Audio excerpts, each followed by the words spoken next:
So welcome to chapter 6. Here we are, we're in the last chapter for this module. And as I previously stated, this module starts kind of the meat and potatoes of what this course is as we examine the various criminal theories as to why individuals engage in crime. Now this chapter is going to focus on social structure theories. And as you can see by the images, you can assume that we're going to be talking about neighborhoods and finances and all that. But we want to go ahead and break down why some individuals engage in crime based on their social structure. So let's get right into it, shall we? So what is a social structure theory? Social structure theories emphasize the relationship between social structure and criminal behavior, especially how disadvantaged economic conditions are the primary influential factors in criminal activity and crime. Essentially, what we're looking at here is that individuals who are disadvantaged are more apt and more likely to engage in crime compared to people who have, certain advantages. Now, we know that the vast majority of our society are the middle class, correct? The middle class comprises the vast majority of our society. There are a substantial amount of people that are in the underclass or live in poverty, and we'll get to that in a few slides. And then you have like the top 1-2% of society are wealthy. But in this instance, where social structure theories are applicable is because they are focusing on that relationship between the social structure and particularly how people who don't have a strong social structure are likely to engage in crime. And that likely engagement in crime is the end result of poor economic conditions. So there's two primary concepts. The first is the concept of a stratified society. What do we mean by a stratified society? Well, people are grouped according to their economic or social class. Generally speaking, some of you listening to me might come from a very wealthy family. I don't know. Some of you listening to me may come from a standard middle class family. But generally speaking, we're going to be grouped according to our economic or social class. I'm just a middle class guy, so I'm going to be linked up with other middle class people. And generally speaking, people within the United States fall within this society. That's just how we operate here in the United States of America.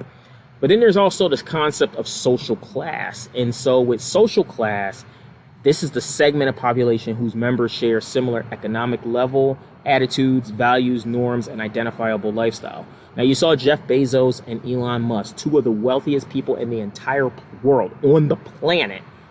They are in the same social class.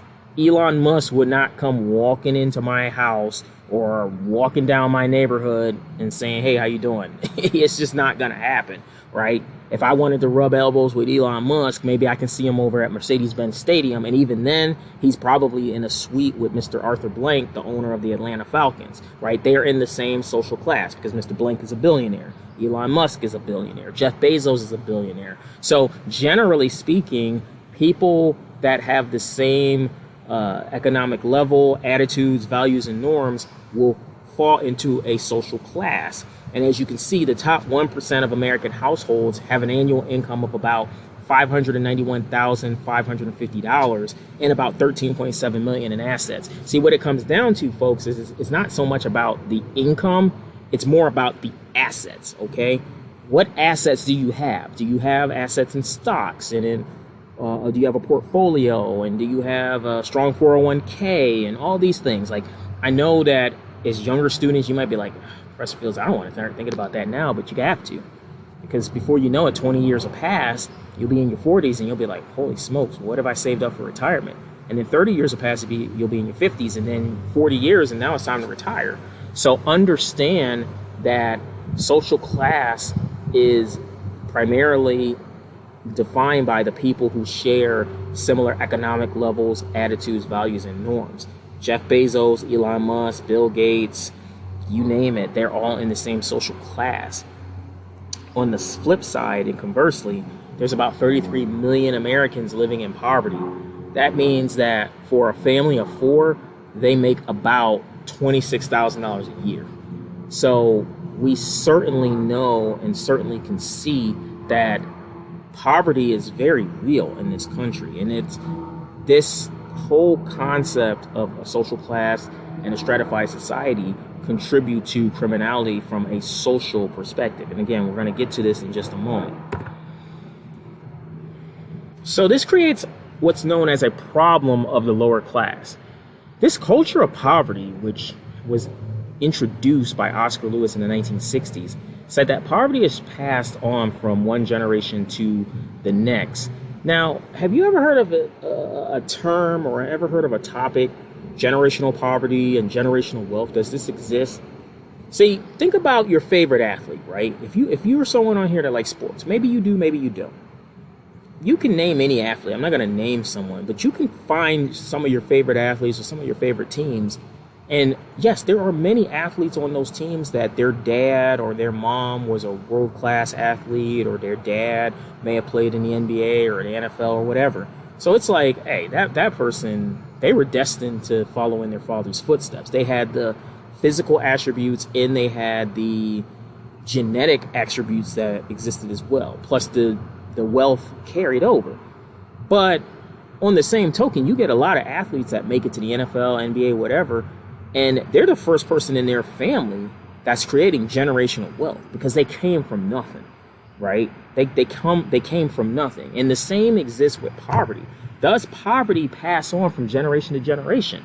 And yes, it absolutely does. There are plenty of generations where the grandfather, the great-grandfather, the father, and so forth and so forth had nothing, and that generational poverty seems to pass on.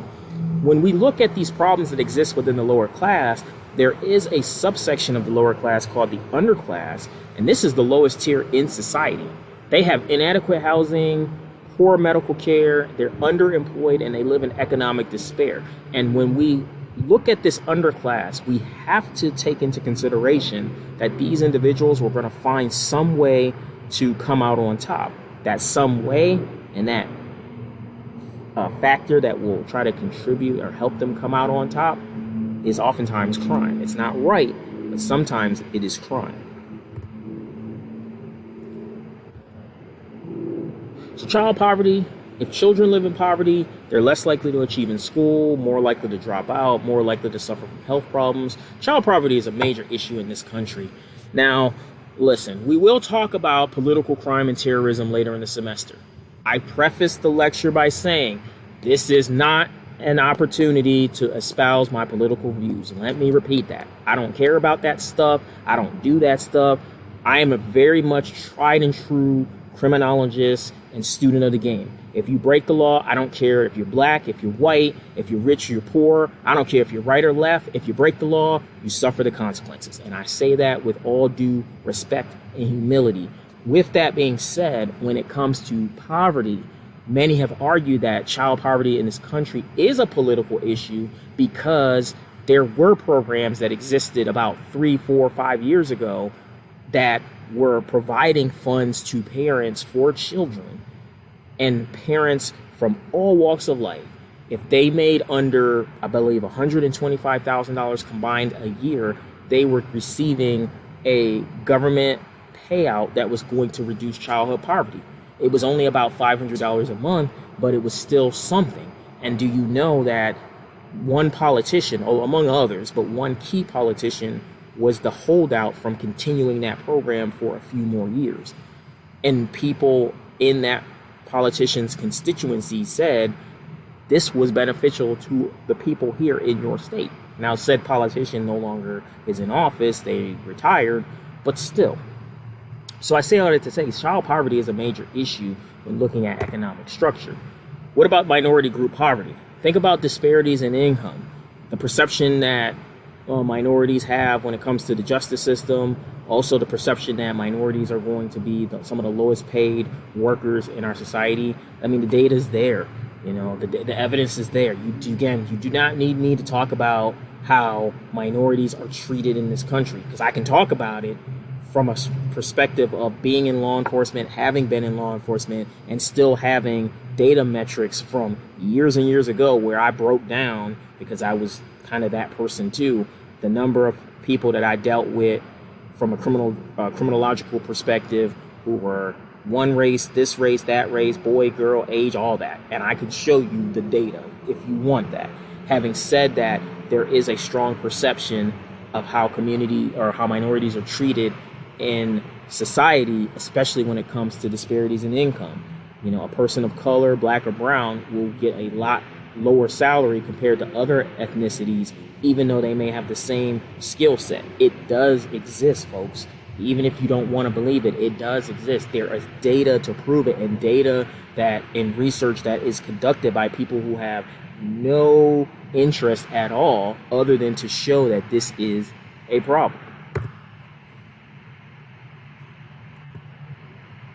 So I want you to ponder these thoughts, because these are good thoughts to ponder. And certainly if we had the in-person class, I would ask you all these questions. But I want you to ponder these thoughts. How can someone get out of being homeless? And what are some of the issues plaguing people in the homeless category? What are the thoughts? What thoughts do you have when thinking about homelessness in our country? Because let me tell you something. We have a major problem here in the United States of America as it relates to homelessness. It is a major, major problem. How can someone get out of being homeless? What are some of the thoughts that you may have on why there are issues surrounding people who are homeless or unhoused, as some would say? Well, here are some of the common answers that I've received from students, and I've taken these answers pretty much every semester that I've lectured on this in person.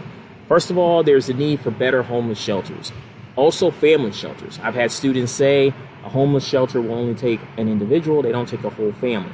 Substance abuse counseling and treatment needs to be a staple and a hallmark for individuals who are going into homeless shelters. Also, you have to add in mental health counseling, because again, while not every person that's homeless suffers from mental illness, many of them do, and they need services to address their mental health needs. What about an address to prove residency for bank statements or paychecks if they can get a job? Many people who are homeless or unhoused, they can't get work.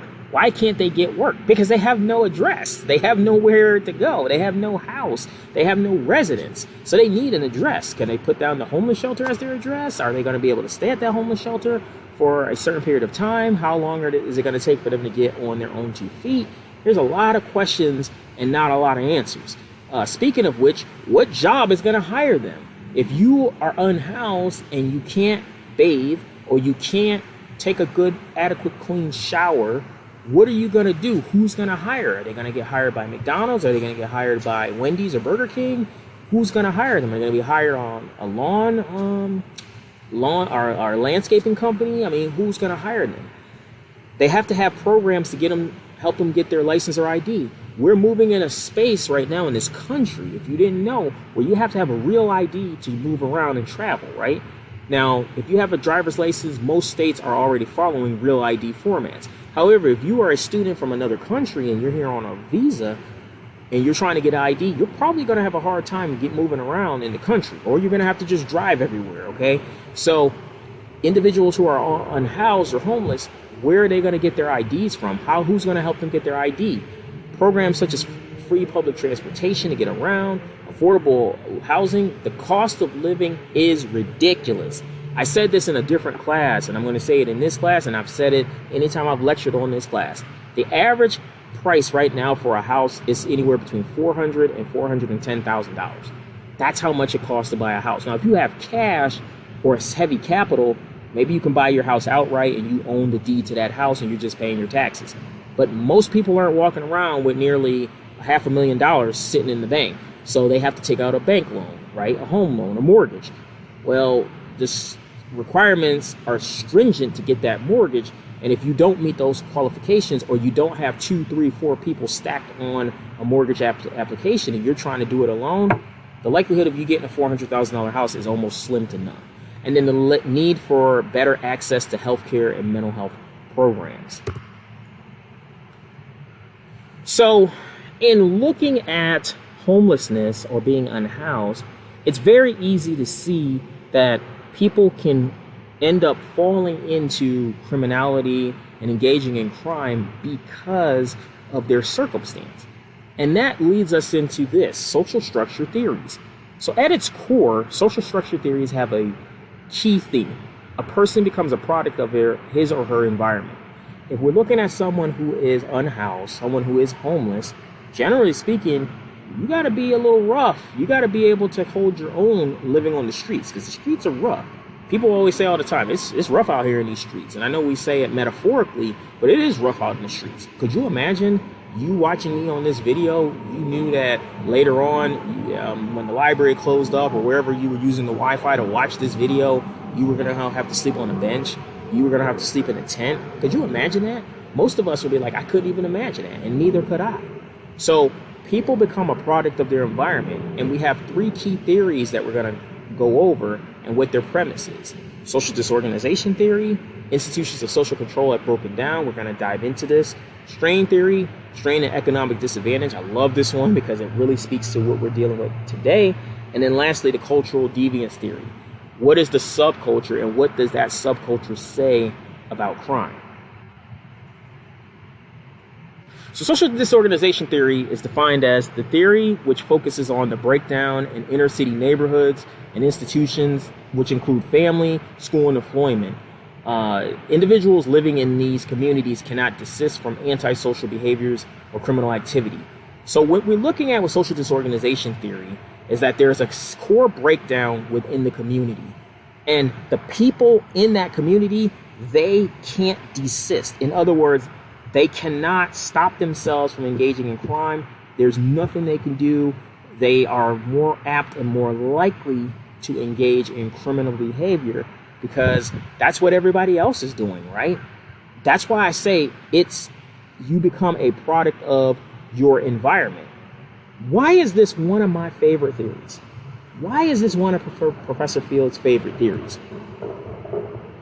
Well, partly it's one of my favorite theories because I'm not going to click on these, and of course I could, but you can go ahead and type in these addresses, 647 North Creighton Street in Philly or 5 Jason Street in Utica, and you can see some of the neighborhoods that I grew up in. And what I like to say and how I like to keep it real with the students, unlike many of the professors you may or may not encounter, is I am not ashamed of showing you where I came from. Like, I lived in some bad neighborhoods. I grew up in some bad places.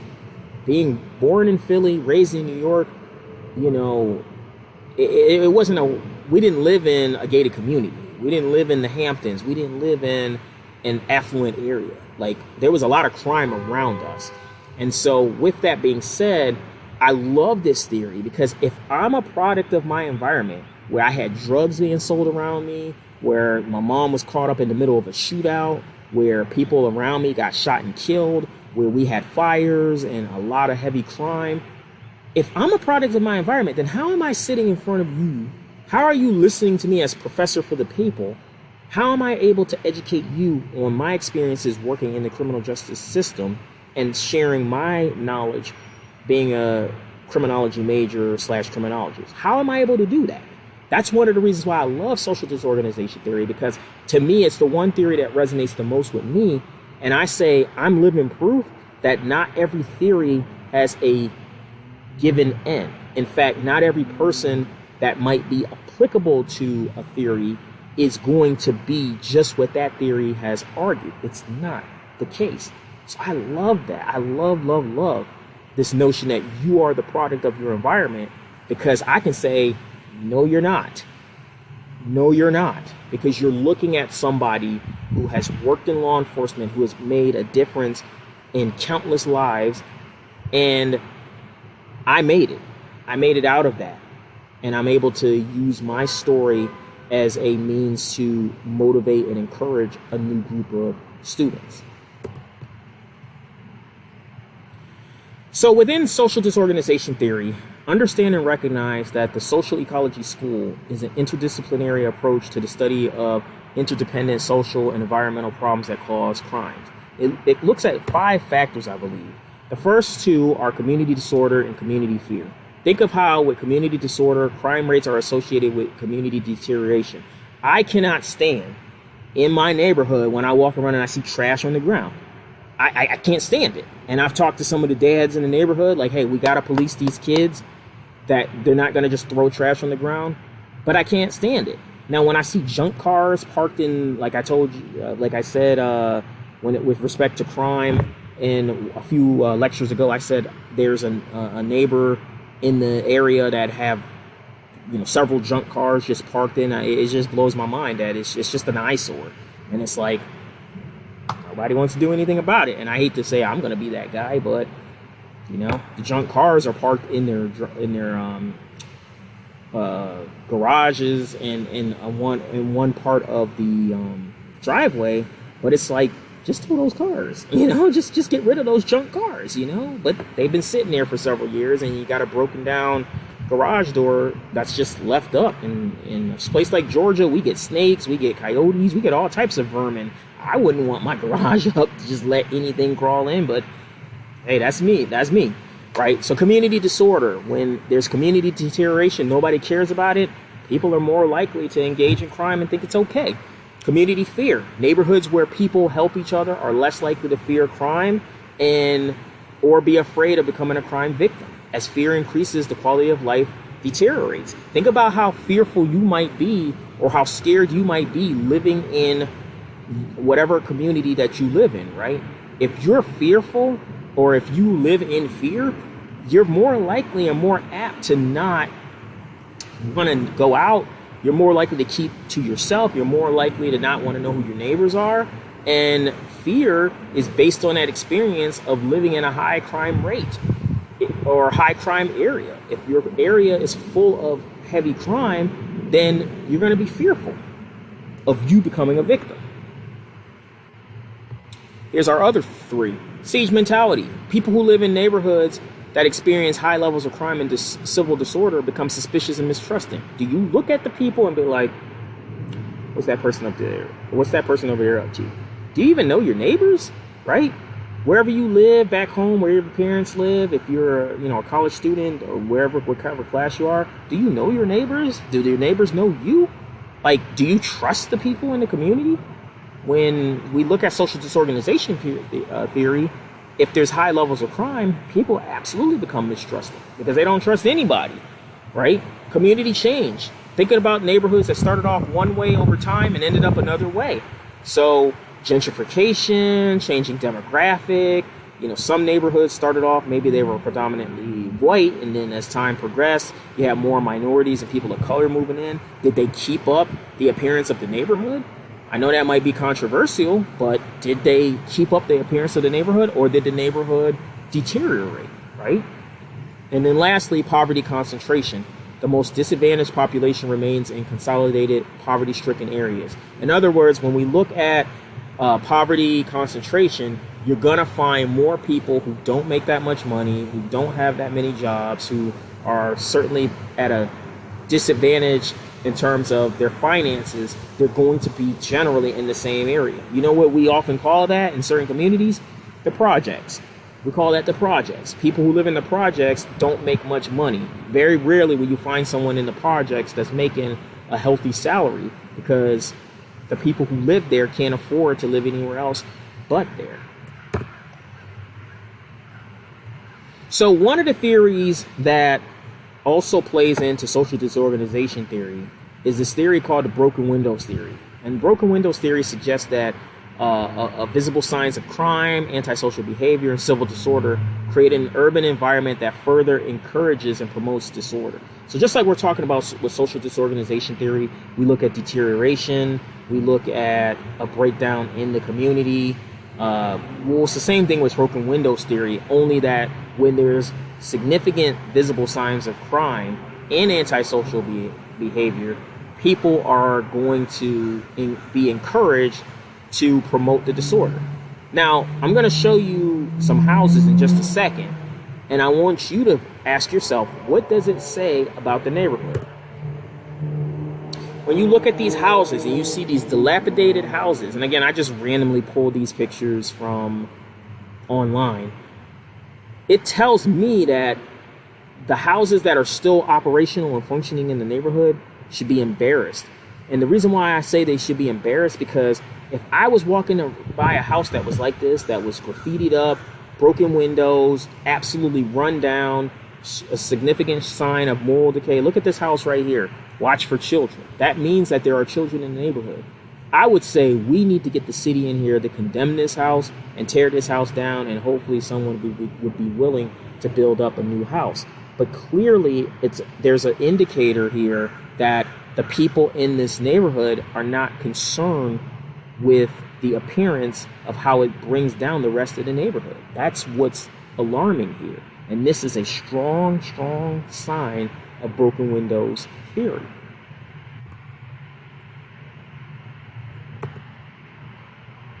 And so lastly, when talking about social disorganization theory, think about this whole notion of collective efficacy. This is where we have cohesive communities with high levels of social control and social integration. They work. Think about this being a collective. In efficacy, we get that word efficient, right? How can we work together efficiently? How can we come together as a collective? Thinking about how we can have mutual trust, how we can intervene in supervision of children. Look, I am not one to mess around because I came from law enforcement, and I will put somebody straight real quick. If anyone in here has ever had me before, they know that I command a level of respect. I will always be respectful, but I also don't play around. So with that being said, if you're going to intervene in the supervision of children and you see children misbehaving, call them out. Now, there are situations where you may have to be wise about doing so. If you're at the mall, you're in a dark place, and it's you and 5 or 6 other young people who are 16, 17, 18 years old, you got to wait. What are you going to do here? Because we're not trying to get into a fight, and you're not trying to potentially harm somebody or worse, pull out a weapon. But you got to understand, we live in a day and age where respect is mostly out the window. So collective efficacy is helpful in trying to deter social disorganization theory and broken windows theory from overtaking a neighborhood or community, because we can work together to maintain public order, and we can certainly work together to intervene and supervise children.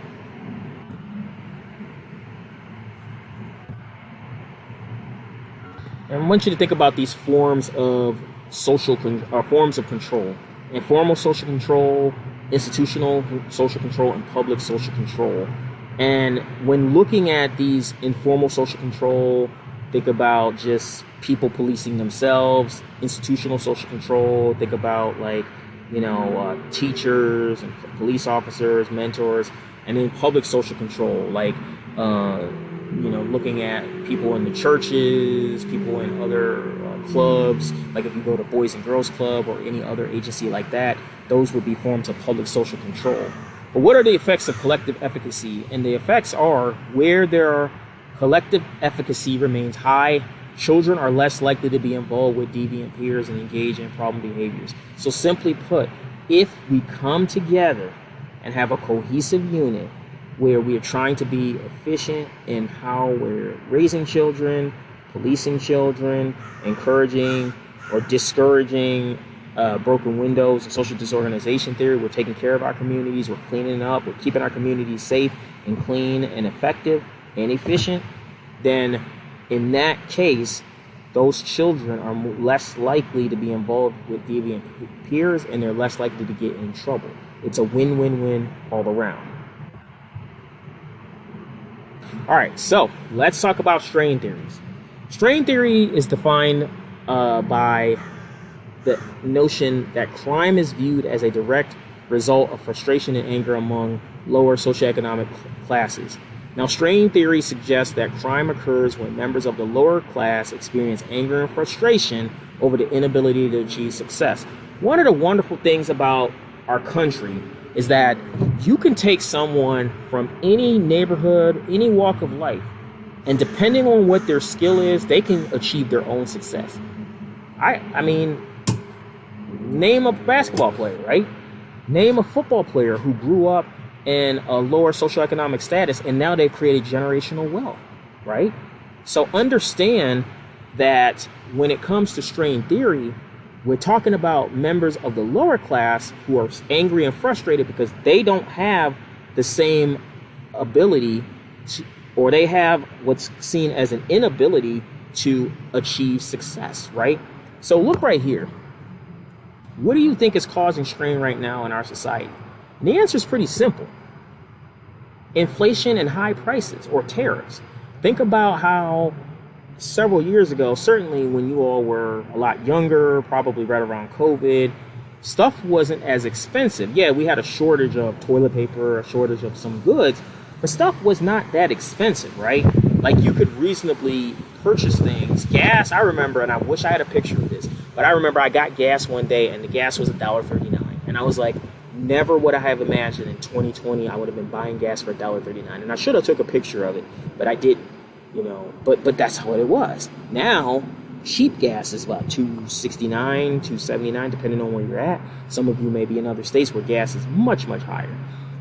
When looking at strain and we're talking about the lower class, recognize they're going to be angry and frustrated because of inflation and because of those higher prices.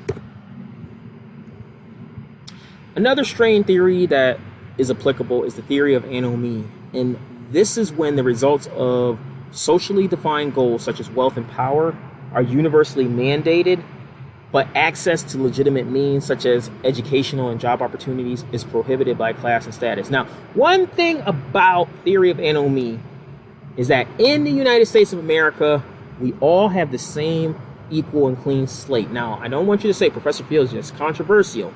Let me rephrase. This is the one country where it doesn't matter if you are living in the projects. It doesn't matter if you're living in the gated community. You can live in the country club. You can live in the Hamptons. You can have the golf course. You could be in the community where it's run down.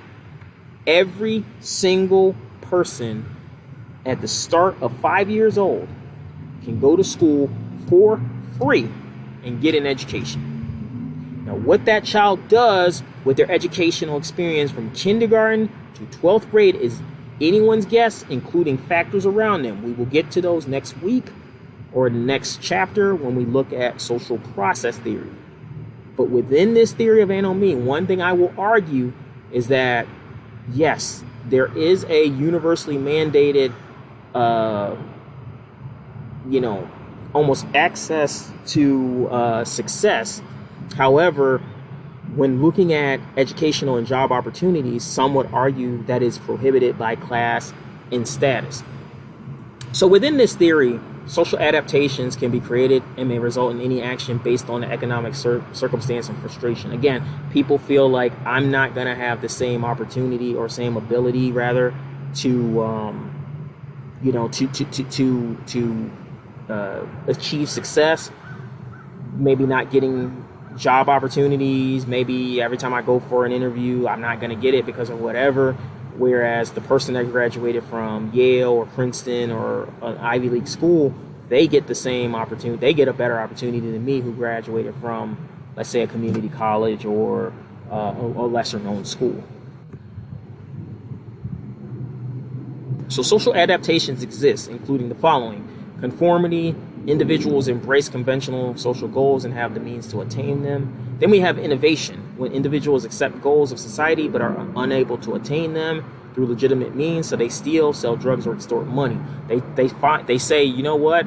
I'm not getting the same opportunities as others. I'm coming from a social class where opportunities are very limited for me, so I'm just going to be innovative. I'm going to find a new way to get my piece of the American pie, my piece of success. So I don't care. Forget them. I'm going to figure this out for myself.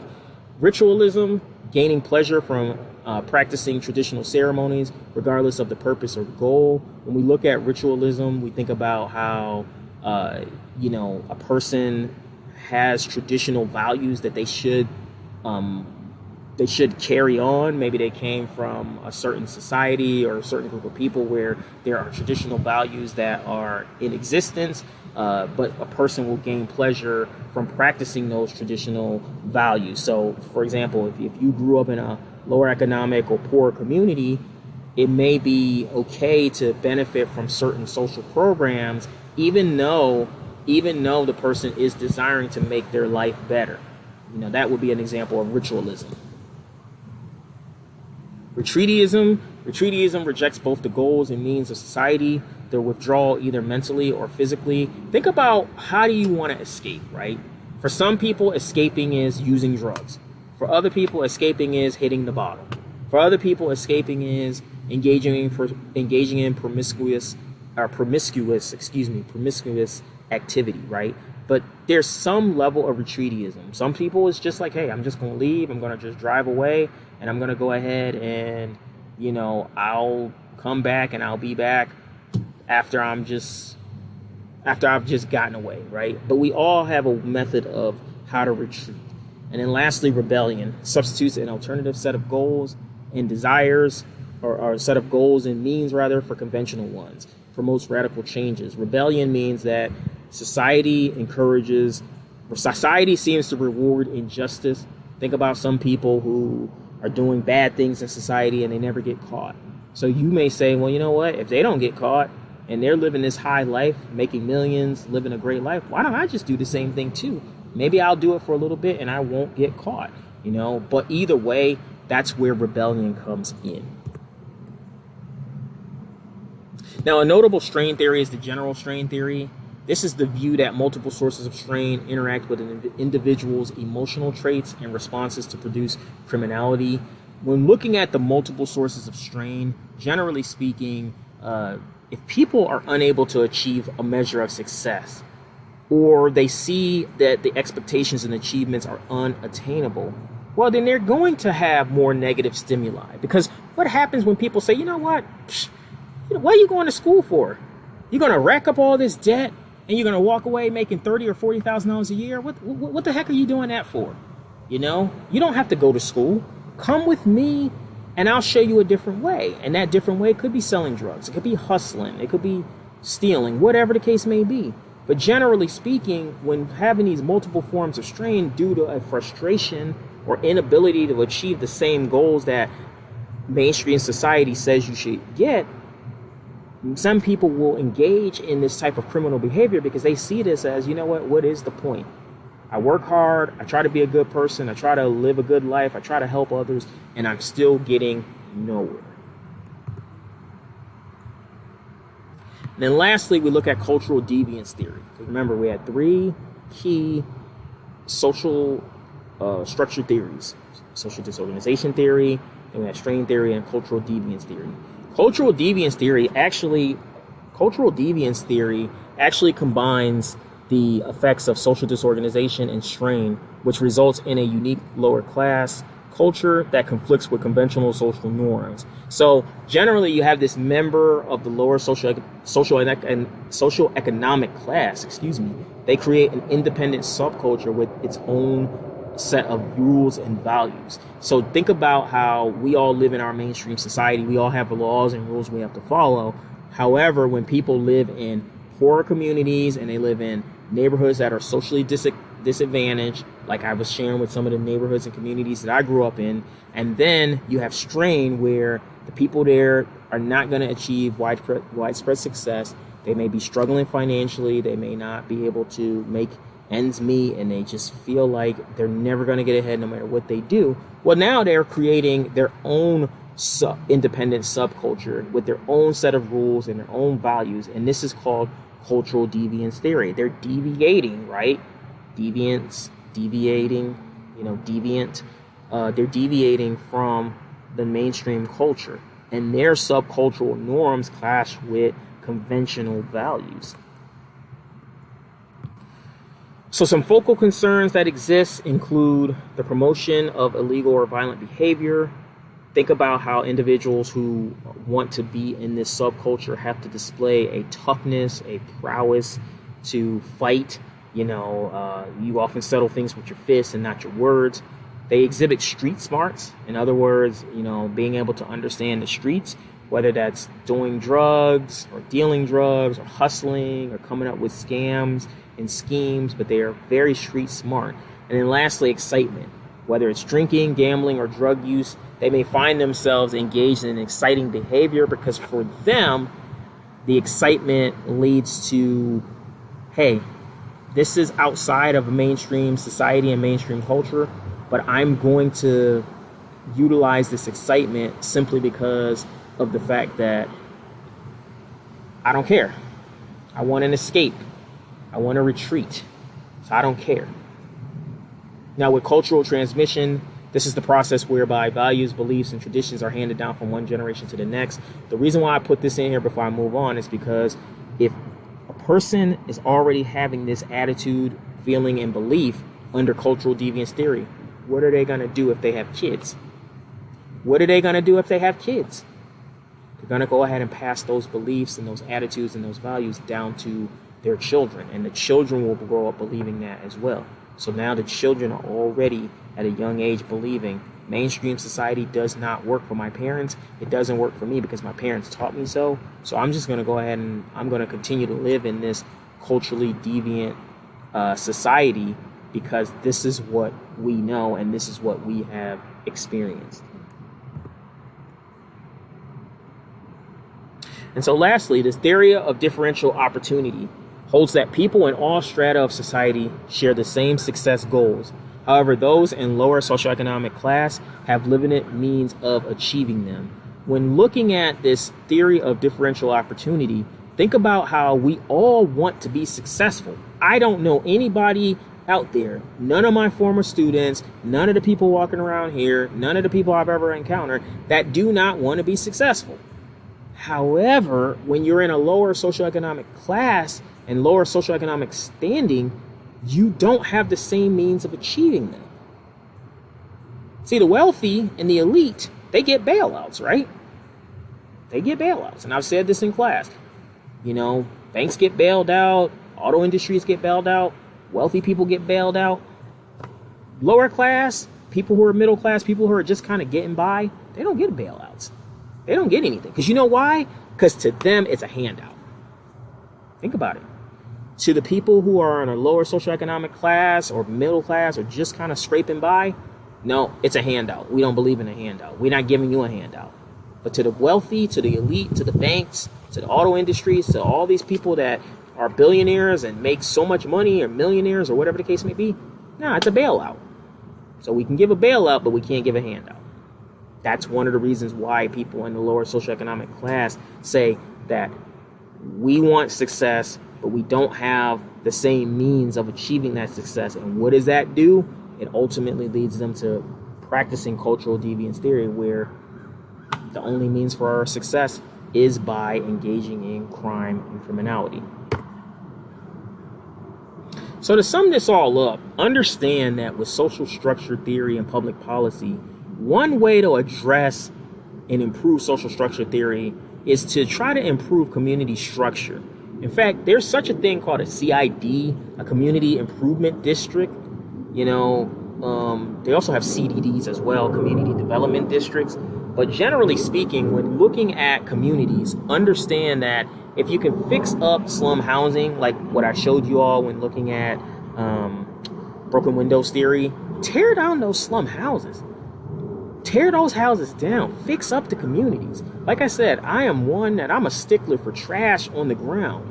You know, my community is a, average community. Yeah, there's a lot of things in this community I would love to fix, such as the junk cars that are in people's driveways. And there's at least 2 houses, maybe 3, that have junk cars just sitting in the driveway. My argument is like, look, if you don't want to fix the car up, tow the car. But let's let our community look great and vibrant, because you never know when a house might go for sale or some people may want to move in. I'm the type that I'm always looking, how does the community look? And if I see a community that's messy, trashy, unkempt, that's not a community I want to live in, right? Think about war on poverty programs, Head Start, legal services, community action programs, how to address poverty. If you can pull people out of poverty, just like we talked about early on with this subculture, or the underclass rather, if we can pull people out of poverty, maybe we can change the whole mindset and the capacity of that area as that new generation comes up. And then lastly, giving key resources such as food and access to improve quality of life. For people who are unhoused, people who are homeless, if they can just get food and they can have a stable shower and they can have a warm meal and a potential place to lay their head down on, maybe, just maybe, there will be a period of time where they will have the resources to find employment and maybe get on their own 2 feet and get housing. All of these are easy potential fixes to addressing neighborhoods. And as you address the issues in the neighborhood, now you put a dent in crime, because the people in that neighborhood who were going to resort to crime, because there was the belief that they were a product of their neighborhood, and they're angry and frustrated that they don't have the same access to financial means as others because of high prices, because of tariffs, because of inflation, whatever. Now they're law-abiding citizens, and just a few people in that neighborhood can impact everyone else in the community. So within this chapter, we focused on social structure theory. This is the last chapter to complete this module. And within this chapter, we explained this association between social structure and crime. We wanted to look at social disorganization theory. Remember, this is my favorite theory. I love rational choice theory, but I love social disorganization theory because it argues the premise behind this theory is that you are a product of your environment. And when there are visible signs of moral decay, chaos, criminality, etc., that it's just going to encourage continued criminal behavior and disorder. It also leads us to broken windows theory. But I love this theory because if you're a product of your environment, if people who are in this environment are eventually going to engage in criminality, then how can I, as Professor Fields, be talking to you based on the neighborhoods I grew up in? Again, go look up. It put 647, but look up 647 Creighton Street and pan around and look at the houses that were facing, or was behind rather, or in front of my house, right? I could see the back of their house. Go look at that. Look at the neighborhoods there.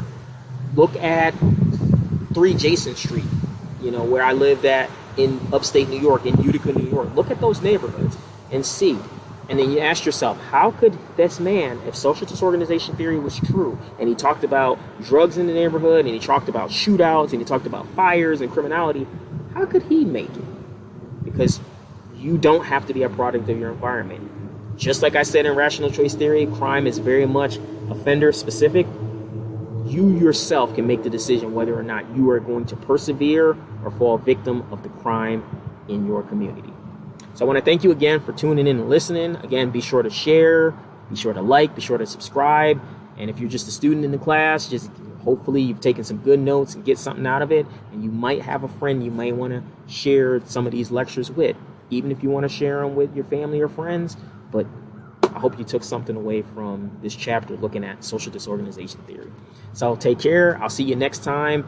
Next chapter, chapter 7, we're going to look at social process theory. We're going to start getting into the whole idea of labeling. What does it mean to label someone as a criminal or as an offender? But take care. Have a good day, and I will see you next time.